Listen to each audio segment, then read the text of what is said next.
Lesudar, good morning. Welcome to the next episode of our school's podcast called Hovory, lesárny.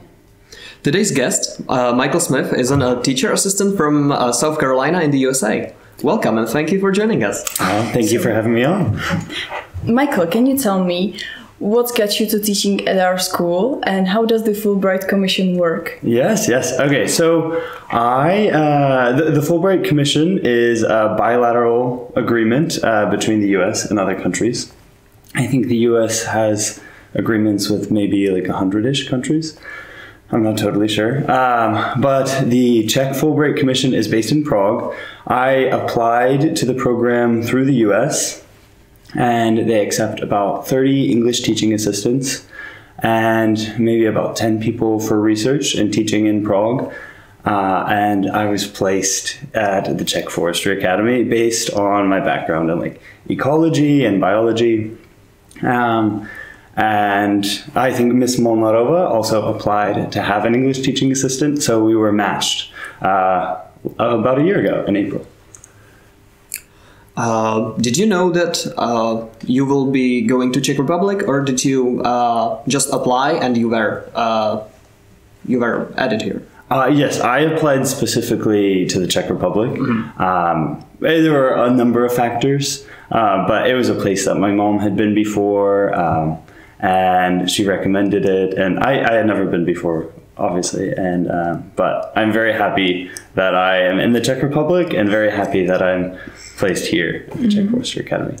Can you tell me a few things you really like or would change according to our school? Yes. Things about the school. Yes. Yeah. Well, let's see. I think one of the things I like the most is that there's a lot of tradition and a lot of like grandeur, and it's so I really appreciate that. And I like that all the students get involved in all these traditions, and it feels like people are quite close. Something that's different from American schools, and I think it's the same in all Czech schools, is that you have a class teacher and a class that you stay with for all 4 years, and I really appreciate that. Something that I would change. This is maybe more of a joke, but I think we don't really have like academies in the US. So when I found out I was going to be coming to the Czech Forestry Academy, I thought that maybe it would be like in Harry Potter, where like everybody had like an animal with them, like everyone had like an owl or like a deer at all times. So I think this is not reality, but if I could change one thing, I would maybe add that. Especially for the ecology students, I feel like that'd be kind of fun. And the forestry students. But yes. Yeah, you were speaking about traditions. Which one is your favorite that you have experienced so far? Well, let's see. I think obviously like the most iconic is saying lesudar. Like I think that's pretty great. I've told all my friends, because it doesn't like translate all that easily into English, but I've told my friends that it means long live the forest. And they really they think it's wonderful. So I like that, and the wearing green, I think it's great. And the horn playing. I think the horn playing is really quite special. That's a good one. Yes. Do you have a favorite memory, or maybe like a event or adventure that you went on with students or maybe with teachers? Let's see. I've enjoyed a lot of the trips. I feel like I've been very lucky to get to go on a lot of trips. I think the moments that feel the most special. Well, one moment that stands out is that recently you all had your like graduation ball, and I feel like because there was also a ball in the fall, at that ball in the fall, I was kind of new here. I didn't know quite so many people. I felt like I was just kind of like observing the event, and to be at the graduation ball, it felt very special to kind of know like, oh, like that's like Tomáš, like I'm so proud of him, and like feel like you're like a part of things. So I think that felt very special, just to see the change from the fall into the spring. It was also it's also been very nice when I have like friends or family that come to visit, to get to like introduce them to people. So in the fall, my mom came and she taught some classes. And we also hosted like a Thanksgiving dinner. And for her to get to know like this place that has become very special to me, and to get to know the people I spend every day with, and for everyone to get to meet my mom, like things like that, that's very special. So great. So can you tell us something about the groups you teach, as you were speaking that you taught some with your mom? Yes, so I actually don't know how many groups I teach. I think probably like around 15. And so every group is very different. But I like that it's very different. I have a lot of opportunities to try new things, and a lot of opportunities to like act in different ways. So in some groups, maybe I will be more serious, and in some groups, I'm just kind of like the court jester the whole class. But every group needs something different. You need to like act a different way to get them and encourage them to speak more. So I am still learning how to do that, but it's been a fun little adventure and activity. And I also teach with many different teachers. And the way I teach with different teachers is very different. Sometimes I'm in more of an assistant role, and sometimes I have more liberty and like freedom to do what I would like to do in class. And so I think that's a nice balance to get to observe and get to be creative in some ways. So you feel like you're playing a different character in every class? Yeah, a little bit sometimes, but it's nice. It keeps it very. Keeps everything fresh. Okay. No class is ever the same. And sometimes I prepare a lesson that like is really a home run with one class and it's a flop with another. Oh. And so I think I need to be on my toes at all times. Yeah, since you said how you have to prepare every class a bit differently, and kind of translate it to working with different classes. What have you learned about yourself since coming here? That is difficult. I think there have been a lot of things I've learned professionally, but this has probably been even more developmental, like personally, because I'm not only just teaching in a foreign country, but I'm also just like living every day in a foreign country.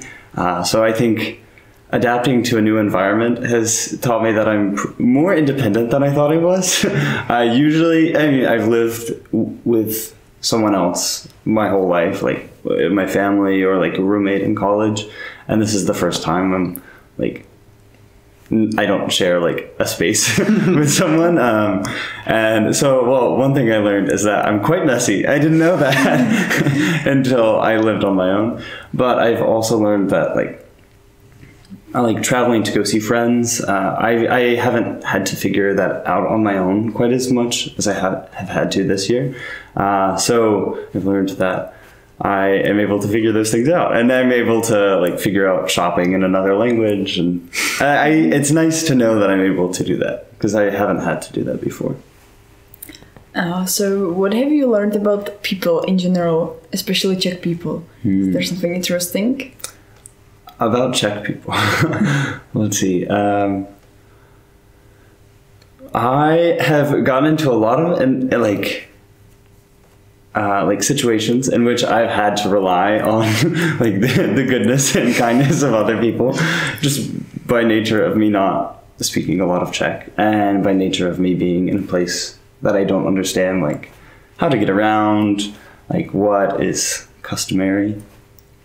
And so I have learned that like when you need help, when you like really are kind of in a pinch, Czech people are very friendly and willing to help out.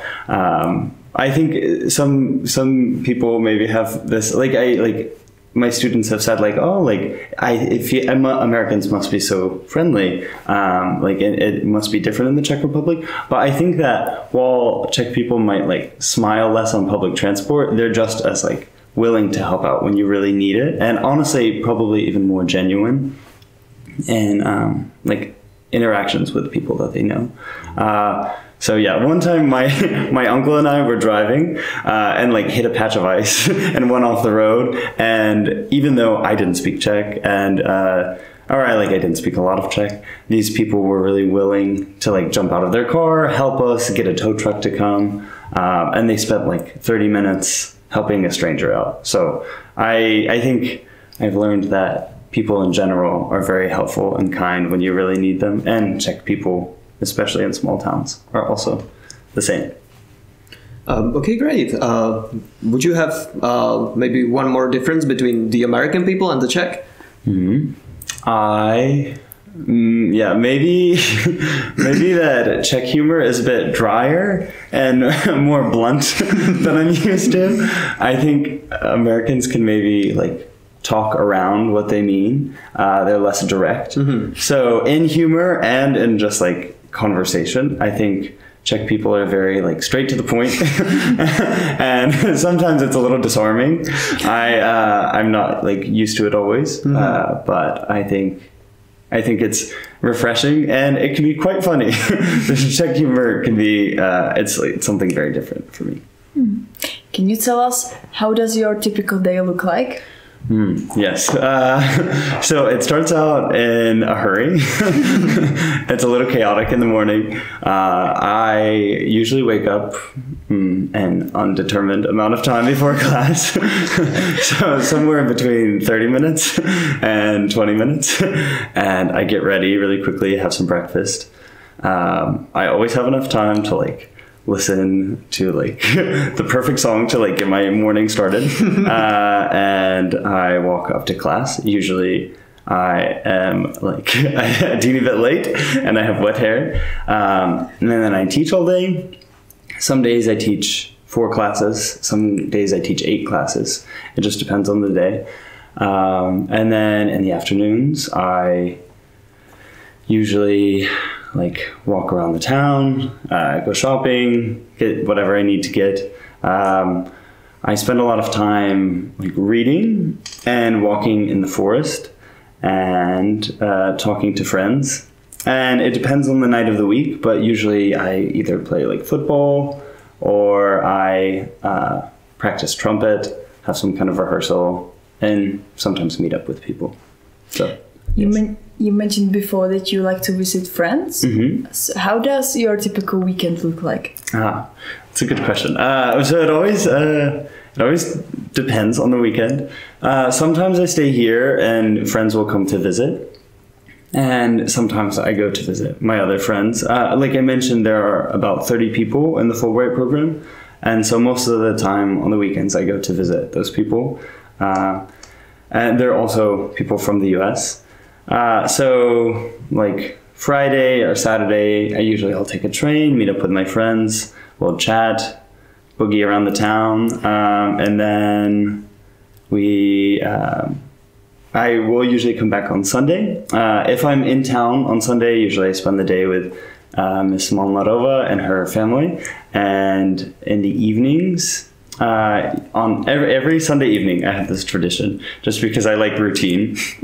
Every Sunday evening, I walk to the Vietnamese restaurant on the square, and I walk in, and I usually am on the phone with someone because I talk to like a lot of my friends from home to just maintain those relationships.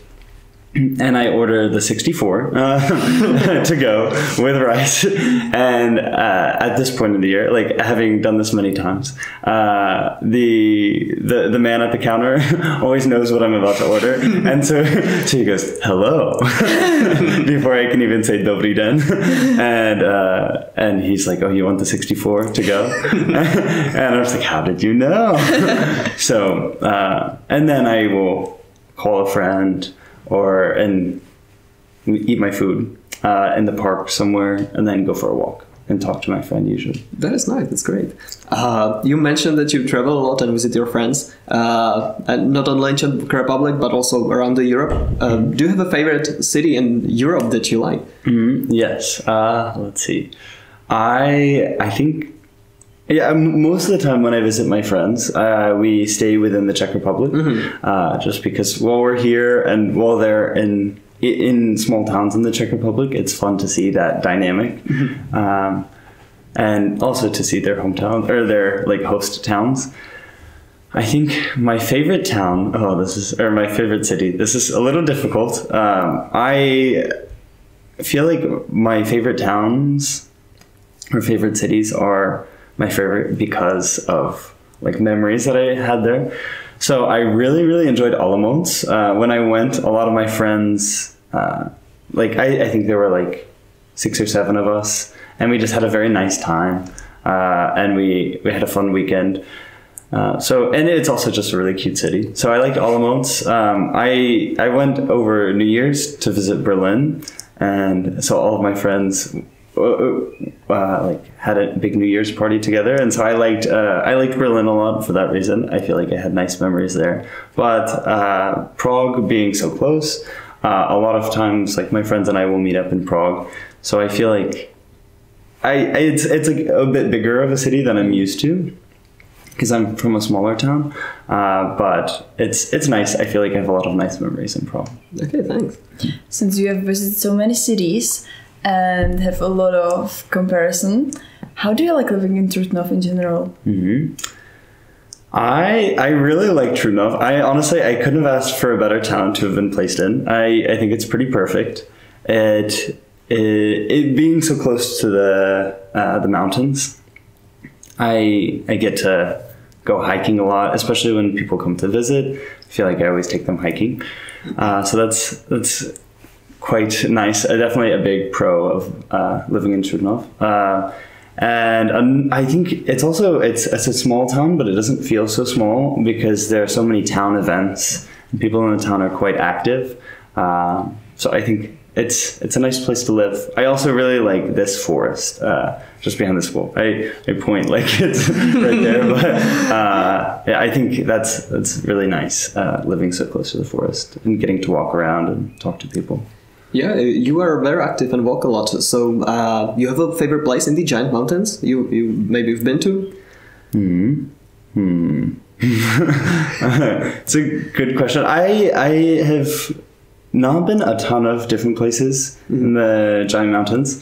Over the ski course with the first year students, we went to, I'm going to butcher the name, but Harahov, yeah. And it was very nice. And I think we saw Mumlova waterfall, and I enjoyed that a lot. But Snežka, I think it's quite fun. It's obviously a lot of people's favorites, but I enjoyed that a lot. It's a nice hike and a beautiful view. A do you like the snow? You have here. Well, that's something that's very new for me. As a concept, I would give snow like a 10 out of 10. As a concept, it's great. I love it. In practice, maybe I'd give it an 8 out of 10 because I get a little cold in the snow. I think I really appreciate things that like facilitate like activity. So I appreciate this. The snow gets a lot of people outside, people go skiing, and there are all these winter sports. I think that's great. I give the slush, like when the snow melts, I give the slush maybe a 2 out of 10. I do not like the slush. Slush and me are not friends. Snow, I like the snow a lot though. American cuisine has to be way different than the Czech one. How do you like the Czech cuisine? It took some adjusting, but I really like it. I enjoy the meals. I think the meals in general are much longer, and I appreciate. We just talked about the cold and the snow. I appreciate that everyone has a soup before every meal, like a warm soup. I feel like I'm sweating after every meal because I eat a warm soup. But it does the trick. It warms you up. So I appreciate the soups. I appreciate the cuisine and the long meals in general. I think my favorite Czech food is probably buchta. I like buchta. Like sweet things in general. Czech cuisine is generally like heartier. There's heartier fare than in the US. I think that one of my favorite things, my favorite foods that I've had while I've been here. I ran a race with Mr. Skoda, and some of my other friends were in town as well. And this was in Ottersbach, and so we ran the race, and there was this lady. And she had this giant vat of something. I don't know what it was. And I found out, and I just saw her like stirring the pot for a while. And I later found out that it was just like a giant vat of like wild boar goulash. And I think that is maybe the best food I've had while being here. Yeah, this is the certified classic. Yeah, it's perfect. I know it's not like really Czech goulash, but this experience felt very Czech. So after the race ended, we ate the wild boar goulash in the field, and it was lovely. I really appreciate the fresh vegetables and fresh fruit. I feel like there were a lot of fresh things in the fall. Like people had their gardens and they would bring things to school, like even peaches. I think like peaches and like tomatoes and plums, and so that was quite nice. Were you given a zucchini? That's like a classic Czech. I was not given a zucchini, but maybe I will try a Czech zucchini. Okay. We as Czech people, I think we are most known for our beer. Mm-hmm. Do you like drinking beer? Perhaps Czech beer? Yes, what is your favorite? I love Czech beer. I think it's great. I think my favorite is probably Sviany. I think they have Sviany. I have seen some dark beers from a couple different companies, but I feel like Sviany makes the thing that's most similar to like a stout beer, and so I like the Sviany beer in general. Of course, all Czech beer is very nice, and I appreciate the culture of like going with your friends to a pub and like sitting and drinking for a long time. It's maybe a little less common in the US, and like beers are also more expensive for like a tiny little can. So I think I appreciate that like you pay like 30 crowns and you get this like giant mug. So it's very different for me, but it's all a part of the Czech experience, which I appreciate. Nice. One more last question about the foods. You have very different pastries in the US. What you think about Czech pastry? Well, I have never eaten so many poppy seeds in my life. I think like we have poppy seeds in the US, but they're just like in smaller amounts. Here, the poppy seed feels like the main part of the dish. You know, like if you have like a little like kolač with like it's just poppy seed, straight poppy seed, which I like now. I think the bakery section in the US, like in stores though, is like in general just much smaller. So I really appreciate the really big bakery section and the giant loaves of bread. I think if I'm like with my friends and we don't want to cook, we'll just go to like the bakery section and get like a giant loaf of bread and like a block of cheese, and then we'll go out and sit in a park somewhere, and we're just like, this counts as lunch. Like this is enough. Maybe like a bell pepper and like mange. Very nutritious. Yeah, nutritious. I know that you have learned Spanish during your high school studies. Mm-hmm. How has your Czech learning been going? Well, Czech is a very difficult language. My Spanish, at least, is like similar to English. I think there are very few similarities between Czech language and English. But I have taken it as a challenge. I've tried my best. At this point in the year, I've been here for, I don't know, maybe like 7-8 months. I feel like with most people, if they are like really, really trying to listen, and if I'm really, and they're like willing to listen slowly, we can have a conversation, and they will at least understand. But when I meet strangers, they always just when I start speaking in Czech, they always start to smile. And so I feel like that's not a good sign. It's probably means it sounds a little silly.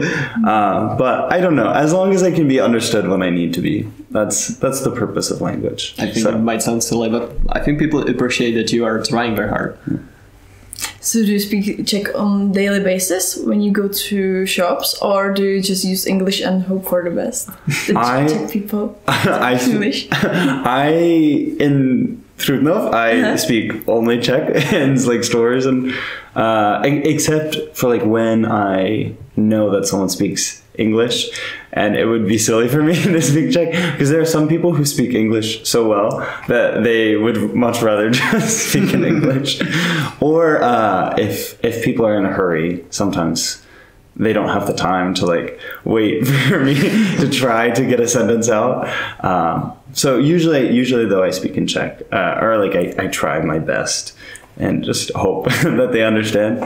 My friend was here though, and she speaks German, and I was like, oh, I'll like show you around the town. I can like order dinner for us. Like it'll be so great. And then she walked in and she was like, oh, like you speak Deutsch, and they all understood her, and I was a little upset. But yes, yeah. So usually I speak Czech, and recently I've been reading O Pejskovi Kočice.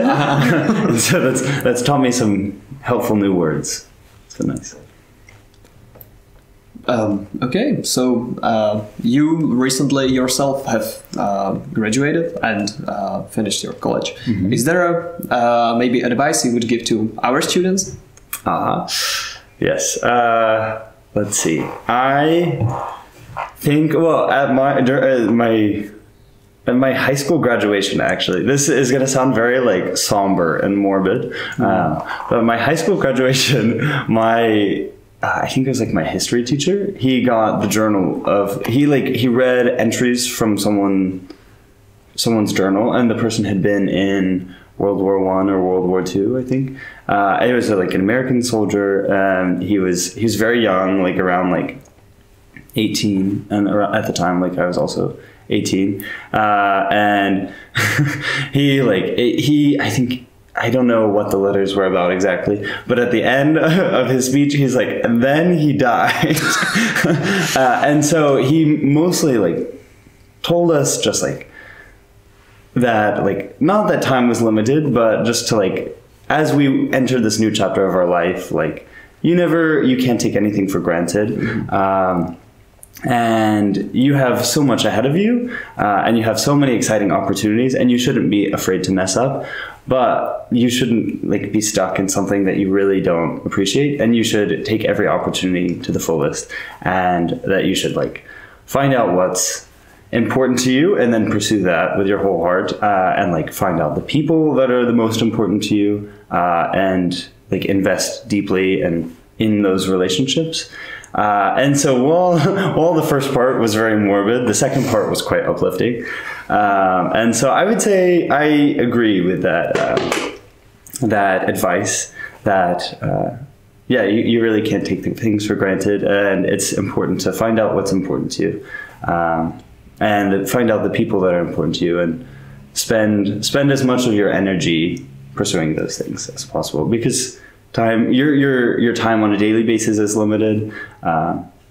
So, but also the other side of that is that while time is limited, I think you also shouldn't be afraid to like mess up and like try new things. Like, I don't know. I think, I think there is enough. You have enough time ahead of you that like you can try something that's like not along the like design path. You can try something totally new, like moving to the Czech Republic, or for you all moving like to the US, or to like, I don't know, like somewhere totally different. No, but that's an important message, and thank you for that. Mm-hmm.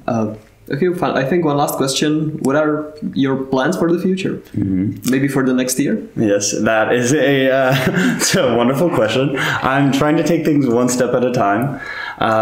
When I came to this program, when I left the US, I had in my mind that I would go back to the graduate program to do more school. Like the graduate program that I had been intending to finish or when I left. And now I really have enjoyed the Czech Republic so much, and like made close relationships with people here that I don't feel like I want to leave quite yet. So I've been looking for some jobs in my field, which is engineering. But I really enjoyed here. So we will see. We will see how things land. But I think if I could choose, I would like to stay at least another year and continue to develop relationships with people and continue to understand Czech culture, work on my Czech language. So that's awesome. I'm rooting for you. Hopefully you learn something. Yeah, I'm really hoping that you will choose the right path for you, whatever that looks like for you. Well, thank you. Thank you so much for your time and speaking to us. I hope you are going to fall in love with Czech and Czech people way more than you have already. And we wish you the best for your future. Well, thank you so much. And I wish you all the best. You all are also embarking on a big new journey. So all the best to you all as well. Yeah, thank you for joining us. Yes. Thank you. Thank you. Mm-hmm.